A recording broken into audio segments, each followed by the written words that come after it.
Tevrat'ta, önkü asmani göğünden gelen kitaplarda Peygamberimiz şıcırık sıfatlarını yenmiş. Ahmet Muhammed Resulullah Allah'ın saylap söyün bendisi. Qaharcan değerli, qıngır qılıqsız değer, qaharcan değer, inni gelecek Peygamber oliyada Tevrat'ta ise, qaharcan değer, qıngır qılıqsız değer, bazarlarda, köçelerde hey vay deyip qıygırıp bölen adam değil.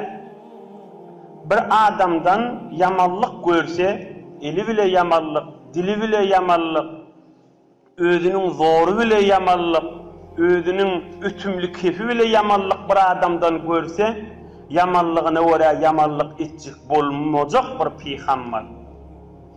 Mevliduhu Bekke ve hicretuhu Tabe ve mulkuhu Bişşam.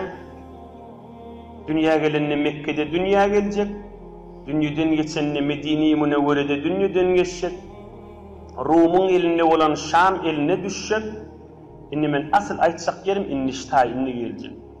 Ve ummetuhu el-hammadun yahmadun Allah Teala ala kulli necdin şedid yusebbihunehu fi kulli menzile. Muhammed Peygamber aleyhissalatu vesselam'ın sıfatı geçti, ümmetin ahilli. Ta kıyamata çeli Peygamber'in ümmetinin, Muhammed Peygamber'in ümmetinin ulukon alamati, ağır kıyınçılıklarda ödünün bağlası dünyadan geçmek yani. Bir zinanan çağası dünyadan geçmek yani. Ya eri ya heli ya inatası dünyadan geçmek yani. Ya kan malları elinden gitmek yani.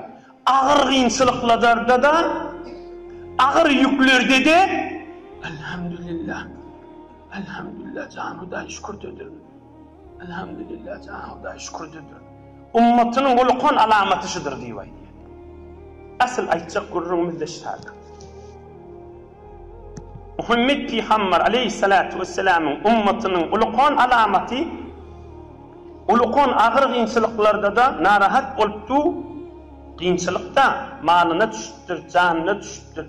Elhamdülillah, can Hudayi şükür dedim, can Hudayi deyip duranır.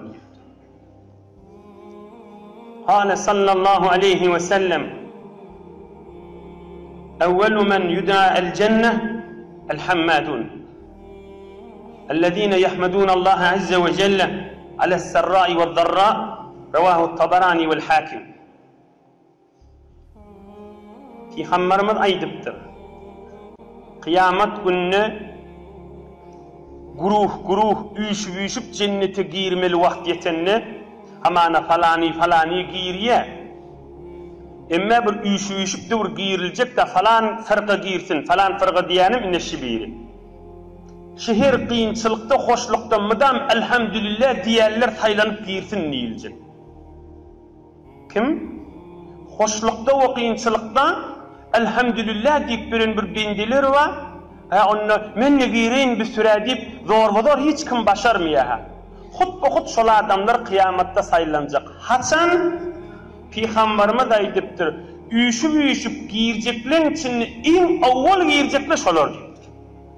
Ey cemaat, dilimizde müdam elhamdülillah bolsun. Bazarın bolsa da bolmasa da. İşin olsa da olmasa da. Ekrançılık sağaman eline gelse de gelmese de. Oğlanın şokta erheleyde aytyancılan bolsa da bolmasa da. Bir derman ürünler aydılıp bu hizmetinde. Size şahatten nesip etiptir. Şu perişte, rahmat, nur, bereket, tamam bereketliğin menbe'i olan Resulullah'ın zindigi naması yaşayışını gelip huzuri zindi gelip şirket etmek Huday ve nesip etiptir. Amalına da girecek bunu. Elhamdülillah. Elhamdülillah. Elhamdülillah. Yine bir derman söz okuyayım Resulullah canından.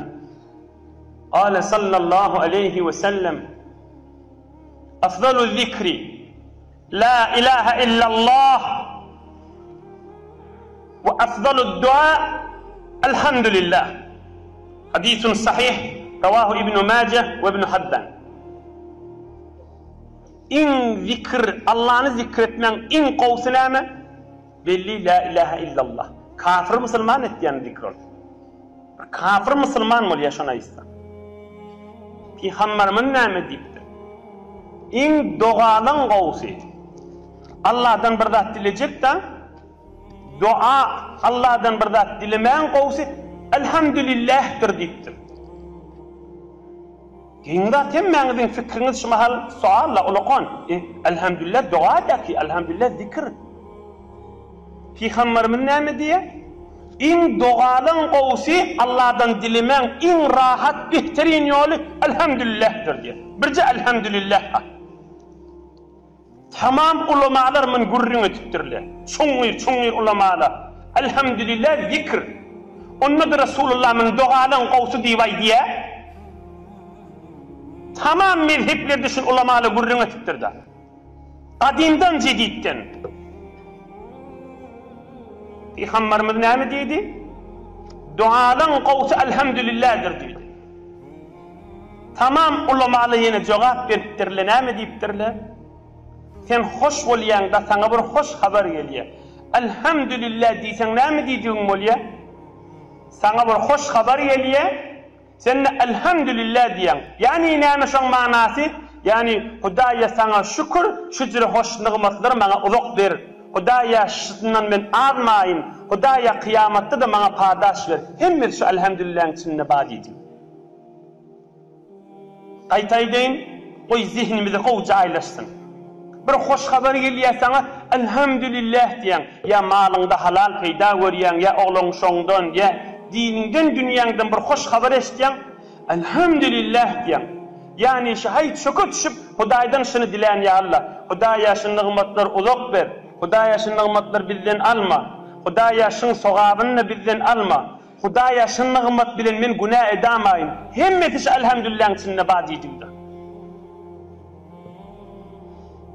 Ya kıyınçılıkta, musibat, ağır yük malında, oğlan şoğunda, erheleylikte, ya bağlası dünyadan geçiyor. Özünü tesavvur edince, hakkını çatmaya da bağlan dünyadan geçmeli. Ya bitirdi enelere. Onu da bağlası dünyadan geçiyor. Elhamdülillah, elhamdülillah deyip du da, yani näme? Hudaýa, men sana yine şükür elhamdülillah deyip dun, kıyamet derecemi ulaqan bolsun, kıyamet derecem elimden gidamasın diýdi. Kıyamette bağlama sataşayın men cennete bile gideyin diýdi. Şoň üçin dogaly kan. Yani kıyınçılıkta, o hoşlukta sen elhamdülillah aýtsaň, sen üstüne nur ýagýar, bereket ýagýar. Oğam sen şu hamana kıyınçılıkta ýüregiň kysyp, daryp, dünýe sana darylýar da kıyınçılıkta.